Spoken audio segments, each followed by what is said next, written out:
All right, so this week we're going to do the defenses to the knee on belly. So swap positions and where AJ is now. So AJ will now take his position on knee on belly. Now defenses for us here.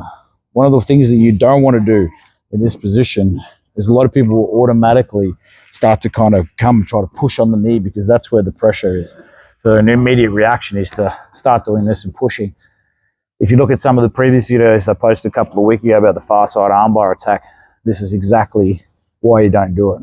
Because as soon as I start pushing here, creates space in here, he catches inside, and he gets that armbar position that we went to.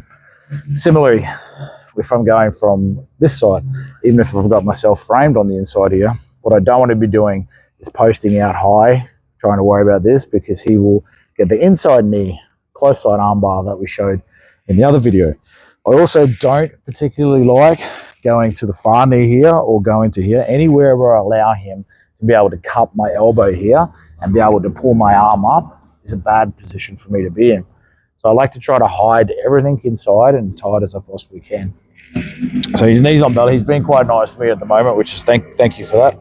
So I'm going to actually bring my frame inside. So I want my elbow to be in the inside of my hip, and I start to frame as I start to turn into him here.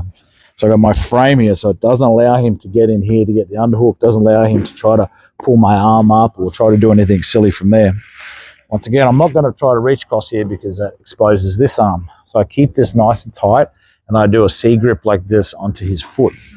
So just if we were to show you from the video position here, thumb, I'm going to C grip like this onto his ankle and foot. So framing on the inside, hand, C grip onto the foot here. Now what I want to do is to be able to shift his balance from here. Because he doesn't have a lot of weight on me at the moment, he's going to help me with this drill, but generally if there are weights on me, you'll need to move your hips a little bit to be able to get your head positioned the right way. His good position from a knee on belly here is to make sure he's off center with his head, where he can put maximum pressure going back through in connection to the floor over here. So he's going the whole way through his hips and driving through my hips and controlling my from here so he can start to follow me around if he needs to.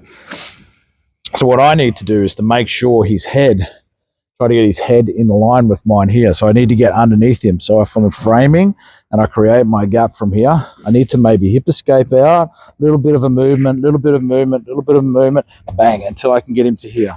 So now that I've got him into this position, you'll see that his head is in alignment with mine. So now his center of gravity has now disappeared. So I have myself inside, I've got myself here, I engage with my feet, and then I'm going to extend myself out over my head. I'm not going out to the side, either side or whatever, I'm going up and over my head. So I go bang. Now their reaction is to be able to post his hands out like this. You'll see I've still got my grip here with my hand, and I've also got my frame still on the inside here. When he's posted out there with his hands, if he wasn't to post out with his hands, he would just go. He would just automatically roll, which is fine, right? He's off us. So now I'm going to transfer this grip here back to the outside where I catch like a hook onto his heel here. Once I catch the hook here, I keep my grip, but now I can start to press and extend him back. As I start to extend him back, you'll see his knee line now passes inside, which enables me to, one, get the underhook, but then switch to my half guard from here. Now, whatever escapes, whatever attacks you want to do from that half guard position, all up to you, whatever you want to do from there, right? So let's just run through that again. He's got his knee on belly, keeping my elbow, frame, C grip onto his foot from here. I'm going to shift to the side, shift to the side, shift to the side until I get him over my center line here, and then I'm going to explode. Now you see I keep my hips in the air here because I don't want to drop back down. If I drop back down, he's just going to come back straight into his position. So I keep myself engaged, I keep my frame strong.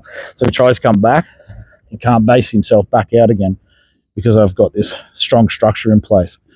Start to push the foot, butterfly, catch the hand, press down.